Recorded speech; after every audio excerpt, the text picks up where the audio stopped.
any company needs to have an ESG agenda.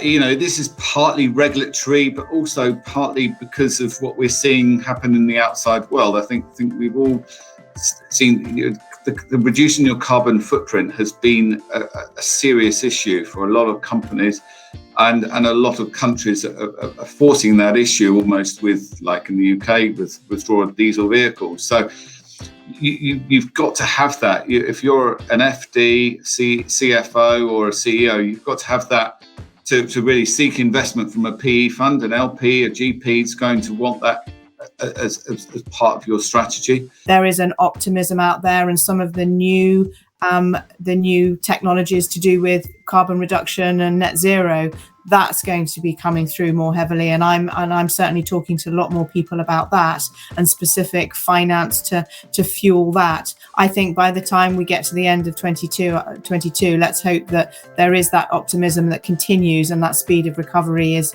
fueled with the right finance in place to make that happen. Spending more time with the credit funds and creating those relationships, so you can figure out where the value on the balance sheet is, and maybe top it up with a tiny bit of cash flow, whether that has to come from a credit fund, whether it could be another source of capital within the bank, that the banks just start working better together, bringing their leverage finance teams and their asset-based lending teams to provide a holistic proposition to borrowers. That's what I'd love to see more of. The world has changed over the last, kind of like a year, 18 months, and what those changes will look like, and how much of that will still continue to be, how much will revert to the way things were against embracing different ways of doing it. I think there's a lot of uncertainty around that work. So I think, those businesses to do well and prosper in the future, I think it's that ability to be flexible and adaptable. And I think that would be my advice to any business at the moment, is to do that in your business models and in your mindset. So I think those businesses which do that, and those management teams that do that best, they'll be the ones that should be most successful moving forward and ride out what's to come.